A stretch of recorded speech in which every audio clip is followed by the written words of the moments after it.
ওলামায়ে আহলে হকদের ব্যানারে উম্মতের অভাব নাই, হালাল ভাবে আমানতের সাথে কোনো খেদমত করবেন।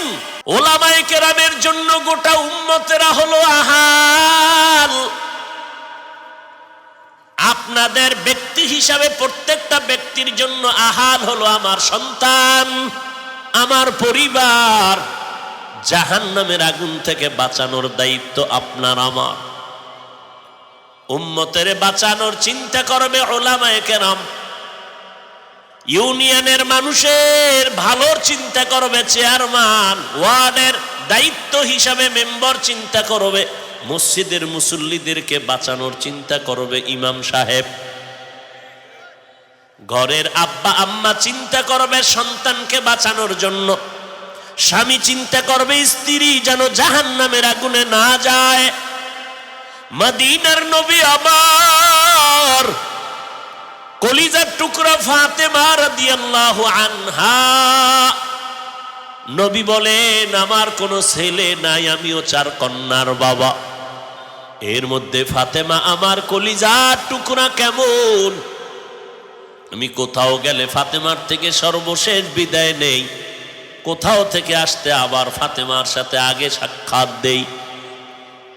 নবীজির ইন্তেকালের 6 মাস আগে আম্মা জান নবীজি বলেন, ও আম্মা জান ফাতেমা, আনকিজি নফসাকে মিনান নার, জাহান্নামের আগুন থেকে নিজেরে বাঁচাইও। কবরের মধ্যে যদি গুনাহ নিয়ে যাও, কবরের ব্যবহার বড় খারাপ হবে। একদিন খাদিজা রাদিয়াল্লাহু আনহা কাঁদেন, নবী বলে আম্মা জান, নবীজি বলেন ও খাদিজার কান্নার কারণ? আম্মা জান খাদিজা বলে, নবীজি কান্নার কারণ আমি কবরে একা একা কেমন করে থাকবো। ওই কবরে মাটি আর মাটি, কোনো বিছানাও নাই, বাতিও নাই, কেমনে আমি একা থাকবো অন্ধকার কবরে? 2 জন ফেরেশতা 3টা প্রশ্ন করার জন্য আসবে। রবের পরিচয় দাও, ধর্মের পরিচয় দাও, রাহমাতুল লিল আলামিনের পরিচয় দাও। এরে নবীর উম্মতেরা, ও পর্দার আড়ালের আম্মা জানেরা, ফাতেমা রাদিয়াল্লাহু আনহার থেকে তো আপনি কোনোদিন দামি হতে পারবেন না। ওই ফাতেমাকে নবী যদি সতর্কতা উচ্চারণ করে বলে, ফাতেমা জাহান্নামের আগুন থেকে নিজেকে বাঁচাইয়া কবরে যাও, তো আপনাকে কি পরিমাণ সতর্ক হওয়া প্রয়োজন? কয়দিন আর দুনিয়ার বাহাদুরির যুবক, ও বৃদ্ধ বাবাজি, এখনো কি হুঁশ হবে না? এই জীবনে কত যুবকের লাশ কবরে রাখলাম। সাহাবায়ে কেরাম জান্নাতের টিকিট পাইয়াও যদি মৃত্যু পর্যন্ত কাঁদতে পারেন জাহান্নামের আযাবের ভয়, তাদের ইলমের অভাব নাই, আমলের অভাব নাই, তাকওয়ার অভাব নাই। এরপরেও নবী দেখেন আবু বকরের মতো সাহাবী নামাজে দাঁড়ায় রাতের বেলা কান্না করেন। ও আবু বকর নামাজে কাঁদেন কেন? বলে জাহান্নামের আগুনের ভয়, হাসরের ময়দানে আল্লাহর আদালতে দাঁড়াইয়া হিসাব দেওয়ার ভয়। ওয়া আম্মা মান খাফা মাকাম রাব্বিহি ওয়া নাহান নাফসা আনিল হাওয়া ফা ইন্নাল জান্নাতা হিয়াল মাওয়া। ওই জাহান্নামের আযাবের ভয়, হাসরের ময়দানটা বড় কঠিন। আম্মা জান আয়েশা বলেন, দেখি নবীজি আমার হুজরায় বসে গুনগুন গুনগুন করে কান্না করেন। ও নবী কেন কাঁদেন? বলে হাসরের ময়দানের ভয়ঙ্কর হালাতের কথা মনে পড়ে যাওয়ার কারণে কান্না করি। কেমন ভয়ঙ্কর? নবী বলেন, আয়েশা, হাসরের মাঠে সব দাঁড়াবে, নারী পুরুষ সব উলঙ্গ। আল্লাহর আদালত থেকে আওয়াজ, লিমানিল মুলকুল ইয়াউম লিল্লাহিল ওয়াহিদিল কাহ্হার। আমার আল্লাহ পাকের কুদরতের আওয়াজে হাসরের ময়দানটা থরথর করে কেঁপে উঠবে। অন্যদিকে জাহান্নামের আওয়াজ, আল্লাহ গুনাহগার বেনামাজিগুলো কই? আমার পেটে দাও, আমার পেটে বড় ক্ষুধা। আল্লাহ বলবে জাহান্নাম অপেক্ষা কর, আমি আল্লাহ বিচারটা শেষ করিয়ে তোর পেটের ক্ষুধা নিবারণ করব।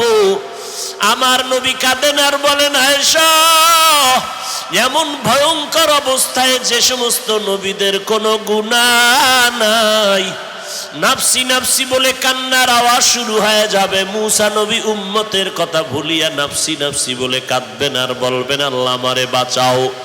ঈসা নবী কাঁদবেন, আমাকে বাঁচাও। ইব্রাহিম নবী কাঁদবেন, আমাকে বাঁচাও আল্লাহ। আম্মা জান আয়েশা বলেন, নবী তখন আপনি রহমতের নবী কি করবেন? আপনিও কি বলবেন আমাকে বাঁচাও? নবী বলে, না, আমি দোজাহানের নবী, তখন আমি আর দেরি না করে মাকামে মাহমুদে সিজদায় পড়ে যাব, আর আমি আল্লাহকে বলবো, আল্লাহ আমার উম্মতের বাঁচাও,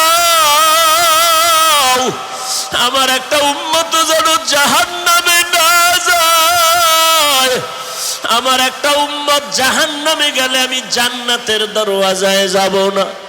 ও নবীর আশিকের দল, ওই নবী মদিনায় এখন উম্মতের জন্য পাগল। ও যুবকেরা, হিন্দু বৌদ্ধ ইহুদি খ্রিস্টান আমার নবীর সুন্নতের আদর্শ মানবে না। তুমি মুসলমান, তুমি আল্লাহ মানো, কোরআন মানো, হাদিস মানো, নবী মানো, তুমি কেন নবীর আদর্শ মানবা না? ওরে আল্লাহর গোলাম, ও যুবক, আল্লাহর আযাবের কথা কি মিথ্যা মনে করেছো? আল্লাহর কোরআন সত্য, জাহান্নাম জান্নাতের বয়ানও সত্য। গুনাহ নিয়ে কবরে গেলে জাহান্নামে জ্বলতে হবে, তাও সত্য। ও যুবকেরা, তোমার মতো কত যুবক, ও যুবতী মেয়েরা, ও মায়েরা, তোমার মতো কত মা, কত বোনেরা, কত স্কুল কলেজে পড়িয়াও নামাজ ছাড়ে না, তুমি কেন পারো না? ও ব্যবসায়ী ভাইরা, তোমার মতো কত ব্যবসায়ী একবেলার নামাজও বাদ দেয় না, তুমি কেন পারো না? ও চাকরিজীবী, তোমার মতো কত যুবক চাকরি করে, নামাজ ছাড়ে না, হারাম খায় না, তুমি কেন পারবা না রে বাবা? আল্লাহর কাছে তৌফিক চাও, তওবা করো। গলায় চুরি আসবে, মরিয়া যাব, দুনিয়ার কষ্ট কিছুই না আখিরাতের কষ্টের তুলনায়। একটা মশার কামড় সইতে পারি না, জাহান্নামের গরম কেমন করে সহ্য করো বারে বাবা? আল্লাহর কাছে এখনো সময় আছে, তওবা করো, মনে মনে আল্লাহকে ডাকো আর বলো, হে দয়ার মালিক, এই ময়দানে আমার মতো গুনাহগার কেউ নাই। গুনার কারণে আমার হাত না পাক, আমার চোখ না পাক, আমার জিহ্বা না পাক, আমার অন্তর না পাক। এই গুনাহ নিয়ে কবরে যেতে চাই না রে আল্লাহ। আজকে এই ময়দানে তওবার নিয়ত করে আমার আল্লাহকে ডাকো, অন্তর দিয়া বলো, আল্লাহর গুনার কাছেও যাব না, গুনাহগার হইয়া মরতে চাই না রে আল্লাহ। তওবা করো আর বলো, আর গুনাহ করব না, নামাজ ছাড়বো না, বেপরদায় চলবো না, মা বাবারে কষ্ট দিব না। যেই মা বাবার দোয়ার কারণে আজকে চেয়ারে বসছি, যেই মা বাবার চোখের পানি আর দোয়ার কারণে আজকে তুমি মাওলানা, মুফতি, চেয়ারম্যান, মেম্বার, সম্মানের চেয়ারের, গাড়ি বাড়ির মালিক হয়ে গেল। এমন একটা দিন রাত্র নাই যে মা বাবায় টেলিফোন করে খবর নেয় নাই। আজকে ওই বাবারে রাখিয়া কেমনে আরামে ঘুমাও? ওই বাবার চেহারা, ওই মায়ের চেহারাটাও কি মনে পড়ে না রে সন্তান? ওই বাবার কথা যদি মনে পড়ে, কই তোমার আদরের বাবা নিজে না খাইয়া তোমারে বড় বানাইছেন, কত রাত্র না ঘুমাইয়া তোমাকে আমাকে ঘুম পাড়াইছেন। তোমার আমার শান্তির জন্য মা বাবা কত কষ্ট করেছেন। বাবা রাত্র নাই দিন নাই রাস্তায় রাস্তায় মানুষের কাজ দাঁড়ে দাঁড়ে দৌড়াইয়া এত কষ্ট করে কামাই রুজি করেছেন তোমার আমার জন্য। কত রাত্র খাইতে পারে নাই, কত ঈদের দিন ঈদের নাস্তা করতে পারে নাই। ও সন্তান, এত নিষ্ঠুর কেন হয়েছো? ওই মা বাবার চেহারাটাও কি মনে পড়ে না? আমার আমার মাওলার কাছে পারো না একটু চোখের পানি ছেড়ে দোয়া করতে? তোমার বাবায় তাকায় আছে তোমার দোয়ার অপেক্ষায়, তোমার মা অপেক্ষা করে কখন তুমি একটু হাত উঁচু করে দোয়া করবা। ও নিষ্ঠুর, ও নিষ্ঠুর, এক ফোঁটা চোখের পানি কি ছেড়ে দিতে পারো না? ওই মা বাবার জন্য কি একটু চোখের পানি ছেড়ে দোয়া করতে পারো না? ওই মা বাবার দোয়া ছাড়া আগাইতে পারবা না। যদি অন্যায় করিয়া মা বাবারে কাঁদাইয়া থাকো, তাড়াতাড়ি ক্ষমা নাও, মা বাবার ক্ষমা নাও। মা বাবারে কষ্ট দিয়া গানো যাবে না রে বাবা। এখনো সময় আছে, যাদের মা নাই, যাদের বাবা কবরে, মাঝে মাঝে কবরে গিয়ে দাঁড়াইও, ওই বাবার কবরের কিনারায় গিয়া সূরা ফাতিহা কোরআন পড়ে দোয়া করিও। ও এতিম সন্তানেরা আল্লাহর কাছে কাঁদো। ও যুবকেরা, ও যুবতীরা, ও পর্দার আড়ালের মা বোনেরা, মা বাবা যার দুনিয়াতে বেঁচে আছে ঘরে যাইয়া দোয়া চাও, মা বাবার থেকে দোয়া নাও, জীবনের তালা খুলে যাবে। জাহান্নাম থেকে বাঁচতে চাইলে মা বাবার দোয়া নাও, আল্লাহর কাছে তৌফিক চাও, চোখের পানি ছেড়ে কাঁদো। আজকে তোমার আমার ডানে বামে কত কান্নার আওয়াজ, তোমার চোখে কেন পানি নাই? আমার মাওলা তোমার উপরে গুনার কারণে বেজার, গুনার কারণে আজকে দিল শক্ত, চোখে পানি নাই, হাত গুনার কারণে নাপাক, জিহ্বা নাপাক, অন্তর নাপাক। আল্লাহকে বলো, আল্লাহ গুনাহমুক্ত করে দাও, দিলটা নরম বানায় দাও, কান্নাওয়ালা চক্ষু দাও, জিকিরওয়ালা জিহ্বা দাও, আখিরাতের ফিকিরওয়ালা কলব দান করো। কান্না না আসলে দেখো ডানে বামে কার চোখে পানি, হাতটা বাড়াইয়া কান্নাওয়ালার কাছে দোয়া চাইও।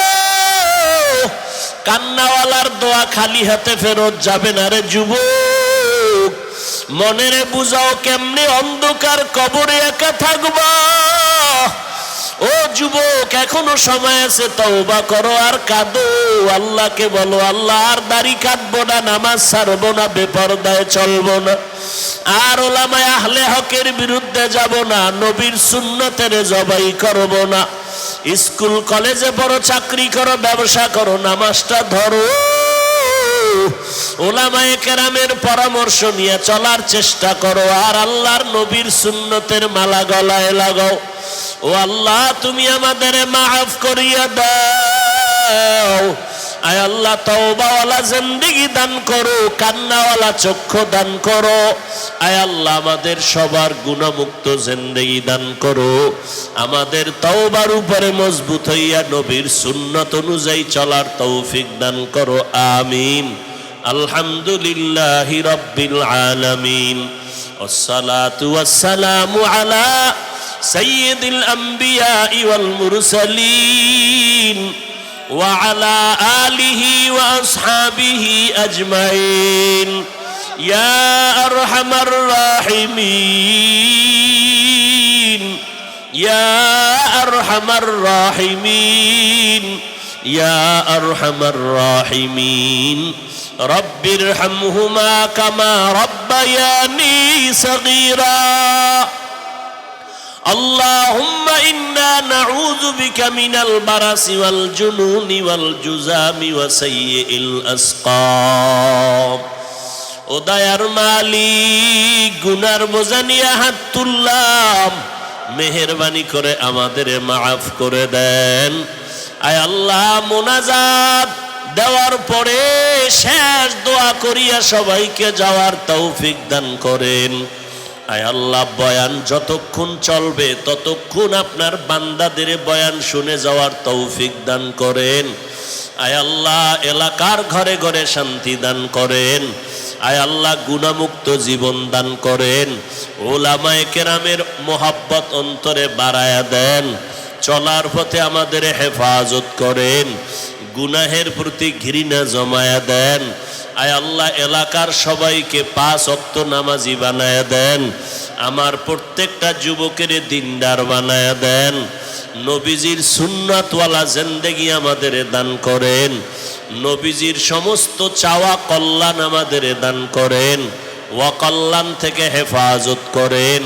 আয় আল্লাহ, আমার দেশ শান্তির দেশ বানায় দেন, পরস্পরে মোহাব্বত তাকওয়া বাড়ায় দেন। আয় আল্লাহ, আমাদের সবাইকে আপনি মাফ করে দেন। ওয়া উফাউযু আমরি ইলাল্লাহ ইন্নাল্লাহা বাসীরুম বিল ইবাদ। আমিন আমিন আমিন।